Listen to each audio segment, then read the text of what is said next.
Hello friends, welcome you all. आज हम vision IAS के 28 अक्टूबर वाले डेली करंट अफेयर्स डिस्कस करेंगे। डिस्कस करने से पहले जैसा कि आपको पता है हम लोग रोज इम्पोर्टेंट पर्सनैलिटीज के कोट डिस्कस करते हैं जो हमें डेली बेसिस पे मोटिवेशन प्रदान करते हैं, एनर्जी प्रदान करते हैं, एज वेल एज हमें आगे बढ़ने की मोटिवेशन देते हैं। तो आज भी गौतम बुद्ध का एक इम्पोर्टेंट कोट हमने लेकर आया है और ये हम लोग के ऊपर भी फिट होता है अगर देखा जाए तो। The statement is keep going, everything will come to you at perfect time. कभी कभी जो है हम लोग हड़बड़ा जाते हैं। हड़बड़ा जाने का मतलब ये कि हम लोग टारगेट बड़े बड़े सेट कर लेते हैं और उसे कंप्लीट करने का प्रयास करते हैं। लेकिन आपने भी देखा होगा जब भी आप ऐसा करते हो तो आपको ही परेशानी आती है। तो टारगेट वैसा रखा जाए जो कंप्लीट किया जाए और हमें कॉन्फिडेंस प्रदान करे। हमने 5 किलो सामान उठाने की क्षमता है और हम 50 किलो उठाएंगे तो डेफिनेटली दिक्कत तो हमें ही होंगी। उसी प्रकार से हमें टारगेट भी प्रैक्टिकल बना के रखने चाहिए जिसे हम अचीव कर सके। नहीं तो आपका मन आपको कोसेगा कि भाई साहब आपने टारगेट सेट कर लिया, कंप्लीट नहीं हुआ, अब क्या होगा, ये होगा वो होगा। तो इसलिए बेहतर है कि टारगेट हमें प्रैक्टिकल बनाने चाहिए जो हम कंप्लीट कर सके, जो हम उसे टाइमली मैनर में अचीव कर सके और उसे अचीव करने के बाद हमें कॉन्फिडेंस भी आती है। और दूसरी इंपॉर्टेंट बात ये भी है कि चलते रहना है। इससे एक बात ही निकल कर आती है कि आपको जो चीज मिलनी है वो परफेक्ट टाइम में मिल जाएगी। Wait for the perfect time, but waiting का मतलब ये नहीं कि आप अपने ड्यूटी को ना निभाएं। अपने ड्यूटी को निभाते हुए, अपने कर्म को करते हुए सही समय का इंतजार करना है। जब सही समय आ जाएगा आपको वो चीजें मिल जाएंगी। दूसरी इंपॉर्टेंट बात, गौतम बुद्ध के ही लाइफ से एग्जांपल लेते हैं। गौतम बुद्ध ने लगभग 7 साल की वॉन्डरिंग करी, उनके बाद उनको ज्ञान प्राप्त हुआ। तो गौतम बुद्ध भी तो कंटिन्यू बेसिस पे ज्ञान की तलाश करते रह गए, अल्टीमेटली उनको जाके निर्वाणा हासिल हुआ। तो वही बात है, wait for the perfect time and keep going, the right time will come and what you have thought, what the nature want to give you, they will give you definitely। बस अपने एक्शन को पीछे नहीं खींचना है। You have to continue your action irrespective कि what challenges you get, what challenges you faces, you have to go till the right time comes। So friends, let's move to our article। Hope you understood this। काफी important coat है, आपको definitely इसे daily basis पे याद रखनी चाहिए, तभी आपको आगे बढ़ने की मोटिवेशन मिलते रहेंगी। So let's discuss to the article. The first one is ministry of housing and urban affairs launched operational guidelines of AMRUT 2.0। AMRUT 2.0 basically government के द्वारा चलाई जाती है, स्कीम है बेसिकली। इसे डिस्कस करेंगे सबसे पहले, लेकिन हम सिलेबस को देख लेते हैं।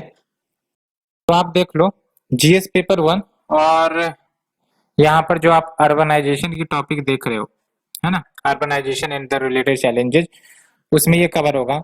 साथ ही साथ एक और बात कि जो आपका environment and issues related to environment, उसमें भी ये कवर हो जाएंगे। एंड अगर हम इसके सब टॉपिक में जाएं तो आप देख सकते हो urbanization problem and its remedies, plus आपको इन्वायरमेंट का भी टॉपिक इसमें जोड़ लेना है। Issues related to environment, pollution, वो हमने देखा है, जीएस 3 का टॉपिक है वो, ठीक है। सो अगर हम बात करें इस आर्टिकल की, तो सबसे पहले हम अमृत स्कीम के बेसिक के बारे में जानते हैं। तो ये जो आपका अमृत स्कीम है, इसका बेसिक फोकस इंफ्रास्ट्रक्चर क्रिएशन है, ठीक है।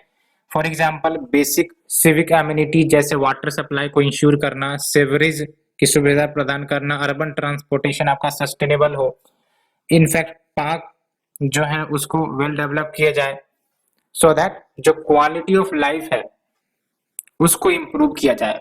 आपको भी पता है क्वालिटी ऑफ लाइफ को इम्प्रूव करना है तो इन सब चीजों पर हमें फोकस करना पड़ेगा, खासकर जो सिविक एमिनिटीज है उसको बेटर एंड बेटर बनाना पड़ेगा और उसके लिए हमें इंफ्रास्ट्रक्चर की जरूरत है। तो इंफ्रास्ट्रक्चर पर फोकस किया जाएगा इस स्कीम के तहत। और अभी आपका ये 2.0 वर्जन के लिए गाइडलाइंस इश्यू करी गई है, ठीक है। और इसका अगर हम बेसिक फिलोसफी देखें तो सस्टेनेबल सिटी का जो बेसिक फिलोसफी होता है उससे मैच करता है, ये याद रखना आपको टर्म, जो सस्टेनेबल सिटीज है, ठीक है। तो ये जो आपका Atal mission for rejuvenation and urban transformation 2.0 है, ये सिटीज को वाटर सिक्योर बनाएगा, साथ ही साथ फंक्शनल टैप कनेक्शन वाटर की सारे हाउस होल्ड में प्रोवाइड करी जाएंगी। फंक्शनल वाटर टैप कनेक्शन यानी कि नल से जल, आपने सुना होगा हर घर नल से जल, ये आपका सारे हाउस होल्ड को प्रोवाइड किया जाएगा। दूसरी इंपॉर्टेंट बात इसके तहत जो रखी गई है, 100% सीवेज या सेप्टेज मैनेजमेंट 500 अमृत सिटीज में करवाने की ऑब्जेक्टिव है। तो क्या की कंपोनेंट होंगे इस अमृत 2.0 में? तो जो प्रोजेक्ट्स की अगर हम बात करें, कौन कौन से प्रोजेक्ट्स इसमें चलेंगे, तो जो अर्बन लोकल बॉडीज हैं उनको detailed city water balance plan submit करना पड़ेगा, साथ ही साथ city water action plan submit करना पड़ेगा ऑनलाइन पोर्टल के मदद से, जिसमें जो प्रपोज्ड प्रोजेक्ट्स लाने हैं इन द फोकस एरिया से सबमिट करना पड़ेगा। रिफॉर्म एजेंडा में क्या होगा, तो देख लो, जो ईज ऑफ लिविंग है सिटीजन्स की उस पर ध्यान दिया जाएगा। कैसे ईज ऑफ लिविंग सिटीजन्स की अच्छी करी जाएंगी, तो जो आपके नॉन रेवेन्यू वाटर को रिड्यूस किया जाएगा, है ना, reduction of non revenue water, recycle of treated used water, यानी कि जो आपका ट्रीटेड यूज्ड वाटर है जिसको ट्रीट किया गया है उसको रिसाइकल किया जाए और उसको रीयूजेबल बनाया जाए, along with rejuvenation of water bodies and strengthening the urban finance and technology submission के तहत क्या इनिशिएटिव होंगी, तो बेसिकली इसके तहत मदद करी जाएंगी in identifying the proven and potential global technology in water sector. तो वाटर सेक्टर से रिलेटेड जो भी आपकी ग्लोबल टेक्नोलॉजी है जो कहीं ना कहीं हमें वाटर कंजर्वेशन, वाटर पोल्यूशन के ट्रीटमेंट में मदद करेगी, उसको आइडेंटिफाई करके उसको इम्प्लीमेंट करवाना होगा। And community participation with focus on women self help group, तो कम्युनिटी पार्टिसिपेशन पर भी ध्यान दिया जाएगा, खासकर वुमेन सेल्फ हेल्प ग्रुप को इंटीग्रेट किया जाएगा सो दैट वाटर इंफ्रास्ट्रक्चर की अच्छे से मैनेजमेंट करी जाए, क्वालिटी असेसमेंट करी जाए। And public private partnership project mandatory की जाएंगी मिलियन प्लस सिटीज में, यानी कि इसके तहत जो भी आपका प्रोजेक्ट अगर लाया जाता है मिलियन प्लस सिटीज में, मिलियन प्लस सिटीज यानी कि having the population of 10 lakh या उससे अबव, तो उसे हम मिलियन प्लस सिटीज कहते हैं। तो वहां पर आपका पब्लिक प्राइवेट पार्टनरशिप के आधार पर प्रोजेक्ट को लाया जाएगा एंड एटलीस्ट मिनिमम ऑफ 10% जो टोटल फंड एलोकेशन होंगी उसका 10% सिटी लेवल पर पब्लिक प्राइवेट प्रोजेक्ट में कंट्रीब्यूट किया जाएगा। एंड पे जल सर्वेक्षण, इसको भी कंडक्ट किया जाएगा। सर्वेक्षण मतलब सर्वे, तो पेयजल सर्वेक्षण कंडक्ट की जाएंगी सो दैट ये इंश्योर की जाए कि हर जगह जो ऑब्जेक्टिव है सरकार की पानी पहुंचाने की वो पहुंच रही है या नहीं, वेस्ट वाटर का रीयूज हो रहा है या नहीं, वाटर बॉडीज की मैपिंग भी करी जाएंगी along with evidence based evaluation of outcomes, यानी कि जो हमने टारगेट रखा है और जब उसके आउटकम को एनालाइज करे तो क्या वो आउटकम अचीव हुआ है या नहीं, उसके लिए एविडेंस के आधार पर एनालिसिस करना। And outcome based funding to enable community partnership, outcome based funding मतलब आउटकम पर ध्यान दिया जाएगा कि जो आउटकम अच्छे हुए तो फंडिंग भी अच्छी दी जाएंगी सो दैट जो अच्छे कर रहे हैं उनको कंट्रीब्यूट किया जाए, उनको आगे मदद की जाए। तो ये हमने आर्टिकल 1 डिस्कस किया ministry of housing urban affairs का, जो आपका ऑपरेशनल गाइडलाइंस अमृत 2.0 का। Let's move to the second article. Ministry of housing and urban affairs launch operational guidelines for Swachh Bharat mission 2.0। तो ये आपका स्वच्छ भारत मिशन 2.0 के लिए गाइडलाइन है जो महुआ ने ही, यानी कि ministry of housing and urban affairs ने ही लॉन्च करी है। तो स्वच्छ भारत मिशन 2.0 की बात करेंगे, लेकिन सबसे पहले हम टॉपिक डिस्कस कर लेते हैं कौन से सिलेबस में ये आएंगे आपका। तो आप देख लो, ये भी GS1 urbanisation problems and remedies उसी के अंतर्गत आएंगी, प्लस आपको यहाँ पर इन्वायरमेंट का भी ध्यान रखना होगा, इन्वायरमेंट के अंतर्गत भी आएगा ये जो आपका इन्वायरमेंट का सेक्शन है, ठीक है। Environmental conservation, environmental pollution and degradation, environmental impact assessment, इसके तहत आपका ये इश्यू आएगा। So let's start the discussion. तो ये जो आपका स्वच्छ भारत मिशन 2.0 है जिसके लिए ऑपरेशनल गाइडलाइंस जारी करी गई हैं, इसको इम्प्लीमेंट किया जाएगा फॉर दिस पीरियड, यानी कि 2021 से लेकर 2025-26 तक। ऑब्जेक्टिव क्या रहेगा इसके तहत? तो गार्बेज फ्री स्टेटस सारे सिटीज के लिए अटेन करना, ये बेसिक ऑब्जेक्टिव होगा। यानी कि जो हमारी सिटीज हो वो गार्बेज फ्री हो। गार्बेज फ्री का मतलब कि प्रॉपर कलेक्शन हो, उसका डिस्पोजिशन हो, ये बेसिक ऑब्जेक्टिव रहेंगे, तभी हमारी सिटी गार्बेज फ्री बन सकेगी। और इसमें क्या क्या प्रोविजंस करी गई हैं? तो पहली बात तो ये कि जितने भी हाउस होल्ड्स होंगे या फिर प्रोमाइसेस होंगे, उनको अपने वेस्ट को सेग्रीगेट करना पड़ेगा। कौन कौन से कैटेगरी में? Wet waste. तो वेट वेस्ट किसे कहेंगे? जो वेस्ट किचन या फिर गार्डन से जनरेट होंगे। दूसरा आपका ड्राई वेस्ट। ड्राई वेस्ट यानी कि पेपर, प्लास्टिक्स, ये सब ड्राई वेस्ट के कैटेगरी में आते हैं। तो इन दो कैटेगरी में सेग्रीगेट किए जाएंगे सारे हाउस होल्ड्स के द्वारा। दूसरी बेसिक फीचर जो होंगी इसमें 100% डोर टू डोर कलेक्शन होगा सेग्रीगेटेड वेस्ट का। यानी कि आपने सेग्रीगेट कर दिया तो जो आपका कलेक्टर आएंगे, जो आपके वेस्ट को कलेक्ट करने के लिए है ना, वेस्ट कलेक्टर, तो वो कलेक्ट करेंगे आपके घर से और फिर उसका जो होता है प्रोसेस वो किया जाएगा। तीसरा इंपॉर्टेंट फीचर ये है कि 100% scientific management of all fractions of waste. यानी कि कलेक्ट कर लिया, अब पता चला उसे डिस्पोज कर दिए, फेंक दिए, लैंडफिल कर दिए, तो उससे कोई आपका बेनिफिट तो होने वाला नहीं है। तो इसका मैनेजमेंट भी इंपॉर्टेंट है। 100% साइंटिफिक मैनेजमेंट हो, जो भी वेस्ट कलेक्ट हो रहे हैं, जैसे आपका सेफ डिस्पोजल हो साइंटिफिक लैंडफिल्स में जो हम लोग थ्रो करते हैं। तो इवन भी जो कचरे हम लोग थ्रो करते हैं उसका भी आपका सेफ डिस्पोजल होना जरूरी है, अदरवाइज वो भी आपका पॉल्यूशन ही क्रिएट करता है। तो तीन कंपोनेंट हमने देखा। पहली बात तो कलेक्शन, दूसरी इंपॉर्टेंट बात सेग्रीगेशन, और तीसरी इंपॉर्टेंट बात उसका साइंटिफिक मैनेजमेंट। एंड जो सारे के सारे स्टेट्यूटरी टाउन्स है उसको कवर किया जाएगा इस मिशन में। ऑल द स्टेट्यूटरी टाउन्स उसको इस मिशन के अंतर्गत कवर किया जाएगा। And to achieve the garbage free status, उसके लिए क्या स्पेसिफिक ऑब्जेक्टिव्स टारगेट करी गई है? पहली बात तो ये कि सस्टेनेबल सॉलिड मैनेजमेंट। जब भी आप वेस्ट रिलेटेड इश्यू आएगी तो एक तो कलेक्शन का इश्यू आता है, एक डिस्पोजल का इश्यू आता है और सेग्रीगेशन का इश्यू आता है। ये तीन बात आपको याद रखनी है, ठीक है। एंड कैसे हम लोग गार्बेज फ्री स्टेटस अचीव कर सकेंगे? तो एक तो आपका है सस्टेनेबल सॉलिड वेस्ट मैनेजमेंट। कैसे? तो 100% scientific processing municipal solid waste की करी जाएंगी। एयर पॉल्यूशन कम हो सकेगा अगर हम प्रॉपर सॉलिड वेस्ट मैनेजमेंट करते हैं।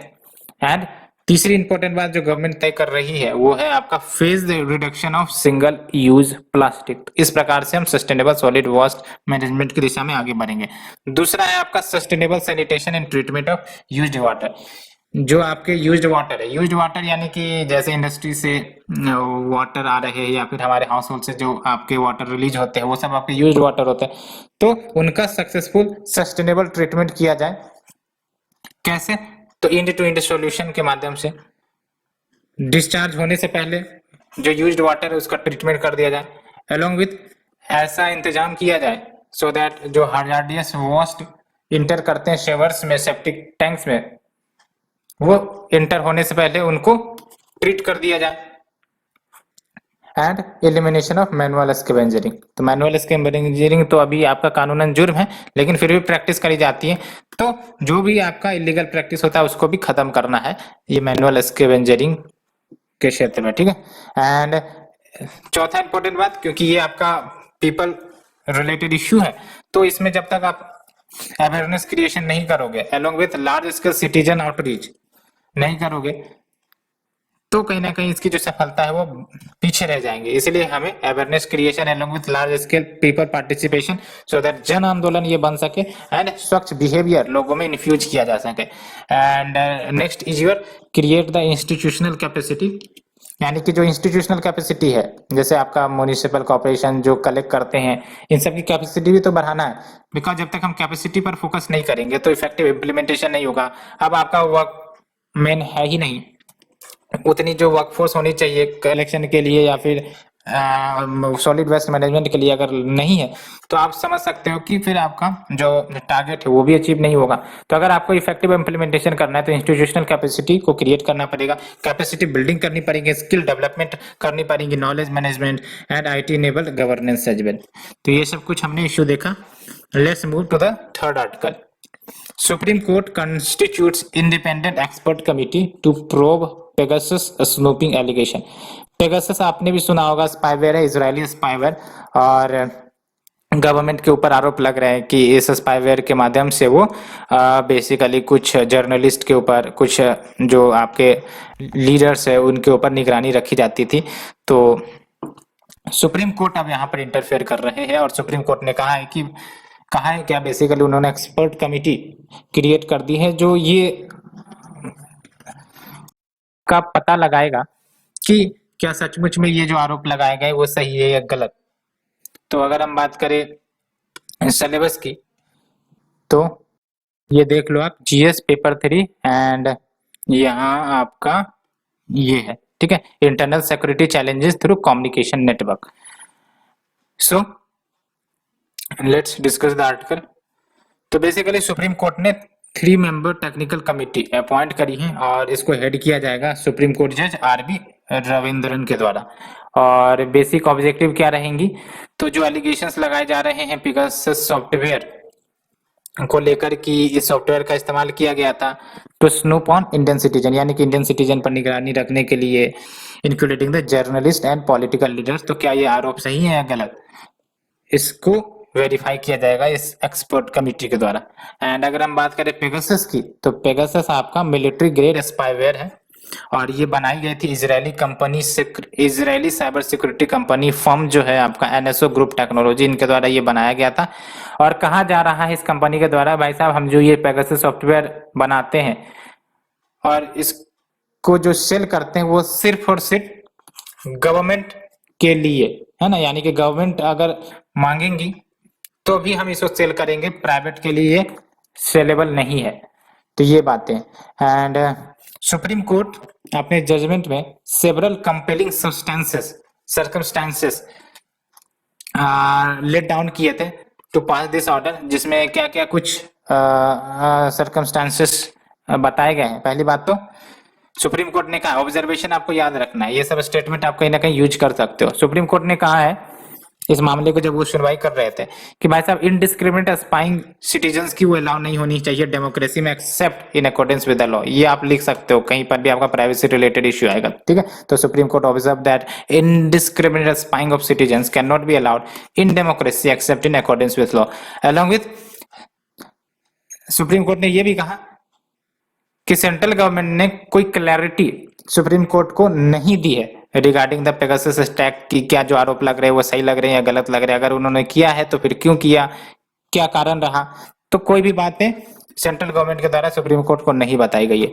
साथ ही साथ जो तीसरा ऑब्जर्वेशन है आप देख सकते हो, acknowledging that government can decline information on national security issues, Supreme Court stated that mere invocation of national security cannot render Supreme Court a mute spectator. ये बार बार आप देखते रहते होगे कि जो गवर्नमेंट है वो क्या कहती है, भाई साहब नेशनल सिक्योरिटी के नाम पर हम ये एक्शन ले रहे हैं या फिर हम ये इन्फॉर्मेशन रिलीज नहीं कर रहे। तो सुप्रीम कोर्ट ने कहा कि बार बार आप नेशनल सिक्योरिटी के नाम पर आप इंफॉर्मेशन देने से डिक्लाइन नहीं कर सकते। और साथ ही साथ supreme court can not be a mute Spectator कि सिर्फ सुनते रहे आपकी बातें नेशनल सिक्योरिटी के नाम पर। Along with committee will help Supreme Court in determining the facts of the case। तो ये जो कमिटी है, इस कमिटी का बेसिक ऑब्जेक्टिव क्या है, तो जो आपका तथ्य है उसको डिटरमाइन किया जाएगा कि क्या वायलेशन हुआ है फंडामेंटल राइट्स का, अलॉन्ग विथ रिकमेंडेशन भी देंगी सर्टेन इश्यूज के ऊपर कि क्या हमें अमेंड कर देने चाहिए या फिर नए लॉ लाने चाहिए, सो दैट जो सर्वेलेंस है उसको मोर ज्यादा अकाउंटेबल बनाया जाए in the light of right of privacy, क्योंकि राइट ऑफ प्राइवेसी भी पुट्टास्वामी जजमेंट में ये एक फंडामेंटल राइट डिक्लेयर हुआ है। And enhancing and improving the cyber security of the nation and its asset. And तीसरा, ensure prevention of invasion of citizens right to privacy. ऐसा ना हो कि जो ये सब जो एक्शंस लिए जाते हैं आप देख सकते हो, और आने वाले समय में आपको पता है कि ये सब घटनाएं बढ़ सकती है, तो ऐसा ना हो कि राइट टू प्राइवेसी जो सिटीजन्स को मिली है उसका वायलेशन हो गवर्नमेंट के ही द्वारा, ठीक है, other then in accordance with law. तो अगर गवर्नमेंट को कुछ निगरानी रखनी है, कुछ भी रखनी है, तो वो तो in accordance with the law होनी चाहिए। ऐसा नहीं कि लोगों के जो राइट्स है वो वायलेट कर दी जाए। तो ये सब बातें करी गई हैं। सो ये हमने डिस्कस किया। हालांकि कमेटी क्या रिपोर्ट देती है उस पर भी नजर रखना जरूरी है, क्योंकि ज्यादा इंपॉर्टेंट तो वही है जब कमेटी अपना रिकमेंड देगी, रिपोर्ट देगी। Let's move to the next article. Prime minister participates in 16th East Asian summit. तो प्राइम मिनिस्टर ने 16th ईस्ट एशियन समिट में पार्टिसिपेट किया है। तो उसने क्या क्या, प्राइम मिनिस्टर ने क्या क्या कहा है उसके बारे में जानते हैं, और ईस्ट एशियन समिट के बेसिक के बारे में भी हम जानेंगे, ठीक है।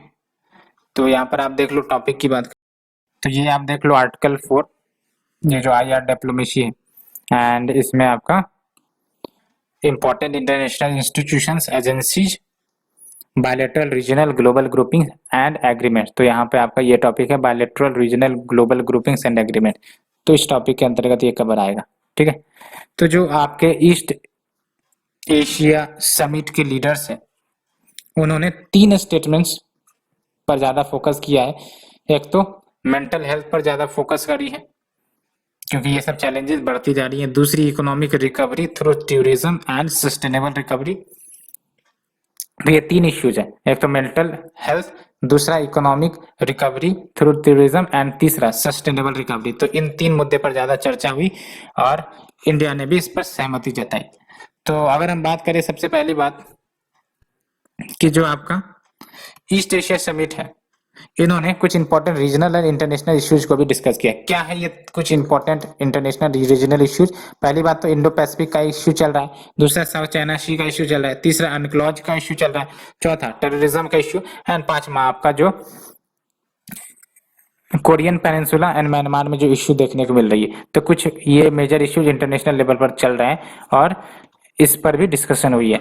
और ये जो समिट है ये होस्ट करी गई थी ब्रुनेई के द्वारा, एंड एशियन चेयर, तो ब्रुनेई आपका अभी फिलहाल एशियन चेयर भी है, ठीक है। तो summit was hosted by Brunei as East Asia summit and ASEAN chair, and in his remarks at the summit PM highlighted. तो कौन कौन से मुद्दे पर पीएम ने हाईलाइट किया है? पहली बात तो ये कि एशियन का जो रोल है, यानी कि Asian nation, association of south east Asian nation, जिसमें आपके 10 साउथ ईस्ट एशियन कंट्रीज आ जाते हैं, तो इनका काफी इंपॉर्टेंट रोल है इंडो पैसिफिक में।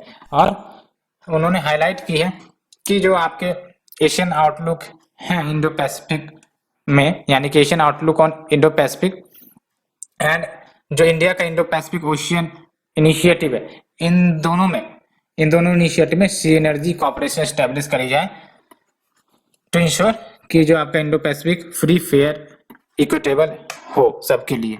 एंड नेक्स्ट इज योर आत्मनिर्भर भारत के इंपॉर्टेंस पर भी बात कही है for the post pandemic recovery and resilient global value chain. यानी कि अगर आपका ग्लोबल वैल्यू चेन, रिजिलेंट का मतलब क्या होता है कि अगर कोई पैंडेमिक आ गई, कोई इश्यू आ गई, तो ऐसा ना हो ग्लोबल वैल्यू चेन के सप्लाई में कुछ दिक्कतें आ जाए। फॉर एग्जांपल न्यूज आई थी कि ये पैंडेमिक के दौरान चाइना ने अपने सप्लाई चेन को रेस्ट्रिक्ट करवा दिया था, जिसके कारण ग्लोबल सप्लाई चेन में दिक्कत आ रही थी। तो ऐसी स्थिति ना, इसके लिए आपका फोकस करने की बात कही गई।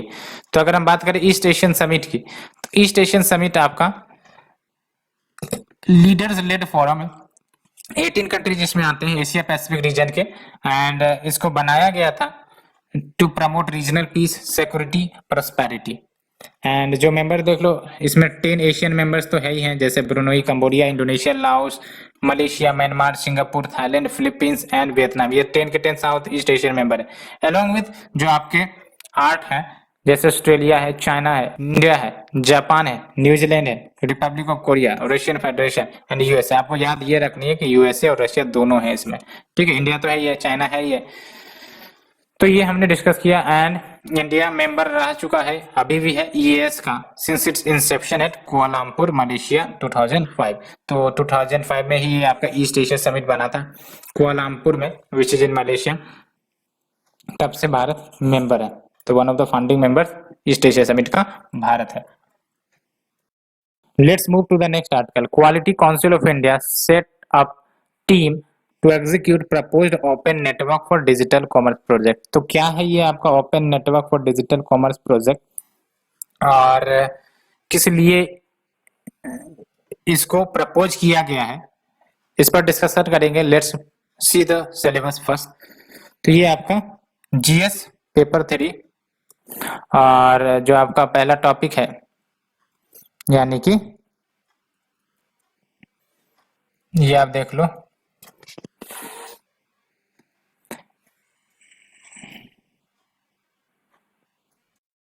Indian economy issues related to planning mobilisation of resources growth development employment, इस टॉपिक के अंतर्गत आएगा। ठीक है, so let's discuss the article.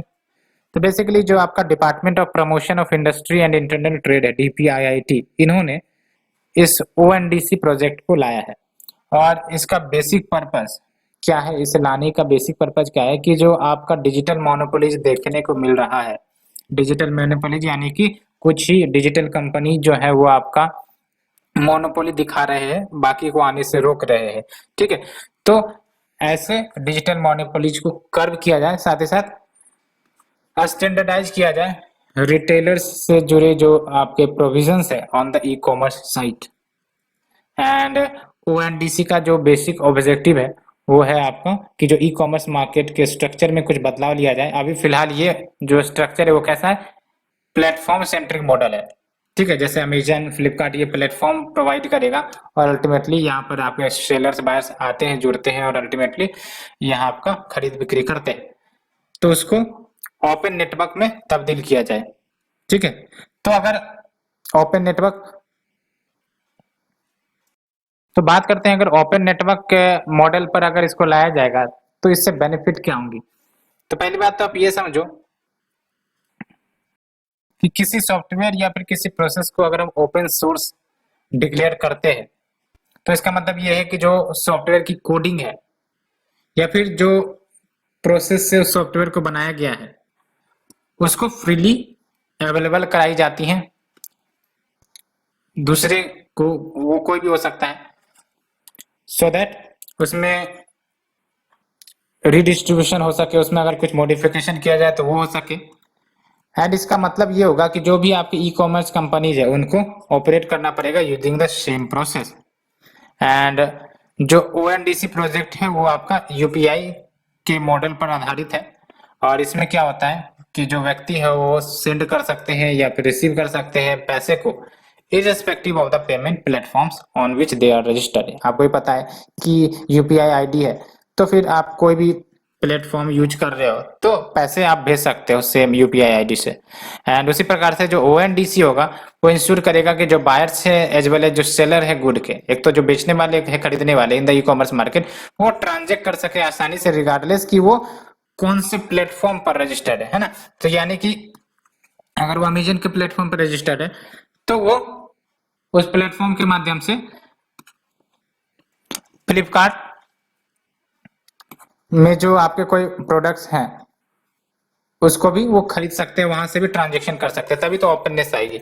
और बेनिफिट ऑफ ओएनडीसी प्रोजेक्ट की क्या बात करें तो जो इंटायर वैल्यू चेन है उसको डिजिटाइज किया जाएगा, स्टैंडर्डाइज किया जाएगा, as well as promote the inclusion of suppliers, derive efficiency in logistics and enhance the values for consumers. तो इस आर्टिकल को हमने डिस्कस किया। Let's move to the next article, NITI Aayog ओकेज study on facial recognition technology in India. तो ये जो आपका टॉपिक होगा साइंस एंड टेक्नोलॉजी से रिलेटेड टॉपिक है आपका, देखते हैं कौन से टॉपिक में ये कवर किए गए। तो ये देख लो आप, साइंस एंड टेक्नोलॉजी अवेयर इस टॉपिक में। ठीक है, तो science and technology developments and, तो इस टॉपिक के अंतर्गत आपको कवर किया जाएगा। पहली बात तो क्वेश्चन किस रूप में आ सकती है, आपको सिंपली यही पूछ लेगा what is facial recognition technology, what are its different usages and what are challenges related to that.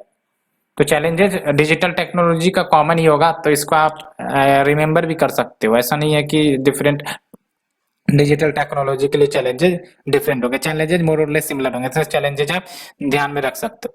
तो पहली बात तो ये कि फेशियल रिकॉग्निशन का मतलब क्या होता है, नाम से ही पता चल रहा है कि इससे हम इंडिविजुअल की आइडेंटिटी को कंफर्म करते हैं, वेरीफाई करते हैं उसके फेस के माध्यम से, और इसका इस्तेमाल बेसिकली लोगों को आइडेंटिफाई करना, चाहे वो फोटोज में हो, चाहे वीडियोज में हो, या फिर रियल टाइम आइडेंटिफिकेशन भी हो सकता है। आप अपने मोबाइल में भी फेशियल रिकॉग्निशन टेक्नोलॉजी देखते होंगे।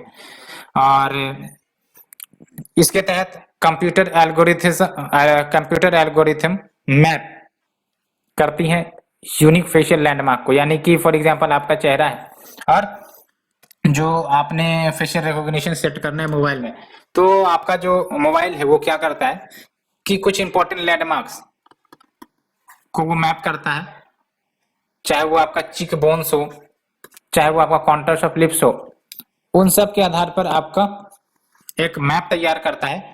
और जब आप अपने फेस को उस डिवाइस के सामने रखते हो तो उसके आधार पर आपको रिकॉग्नाइज वो करता है। ठीक है, तो वही बात है।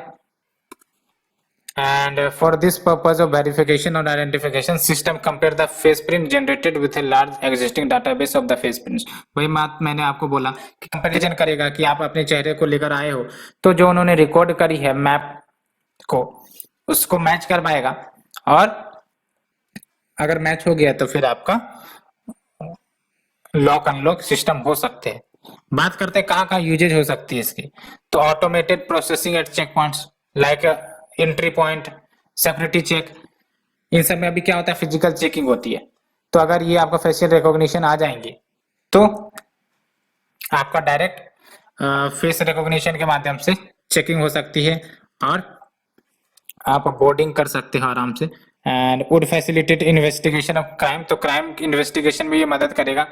Provide information for easier faster analysis and identification of criminals, missing childrens and persons as well as unidentified dead bodies, क्योंकि फेशियल रिकॉग्निशन के माध्यम से ये सब किए जाएंगे। एंड बायोमेट्रिक अटेंडेंस भी हो सकेगा या फिर ऑथेंटिकेशन। पर कुछ कंसर्न है। पहला कंसर्न प्राइवेसी पर अटैक हो सकता है ना, जैसे सर्वेलेंस कैरिड आउट की जा सकती है without the consent of person in the camera. दूसरा, डाटा प्रोटेक्शन लॉ हमारे देश में अभी है नहीं एंड स्ट्रॉन्ग सर्वेलेंस रिफॉर्म की जरूरत है। साथ ही साथ specific face recognition technology regulation हमें लानी पड़ेगी। तो स्पेसिफिक फेस रिकॉग्निशन टेक्नोलॉजी लानी होनी चाहिए, तब जाके इसको ब्रॉडर लेवल पर उतारना चाहिए। And could potentially be used for state sponsored mass surveillance, ये टर्म याद रखना है ना, स्टेट स्पॉन्सर्ड मास सर्वेलेंस, जैसे पेगासस से रिलेटेड इश्यू आई थी। रिसेंटली गवर्नमेंट ने अप्रूव किया है implementation of national automated facial recognition system. और अभी जो आपका ये जो गवर्नमेंट ने अप्रूवल दे दी है national automated facial recognition system की, उसको पुलिस के द्वारा यूज किया जाएगा पैन इंडिया लेवल पर and will be issued by NCRB, national crime record bureau. ठीक है, तो ये हमने पूरे आर्टिकल को डिस्कस किया। Hope you understood, and if you are liking please like and share my channel. Thank you friends, thank you very much.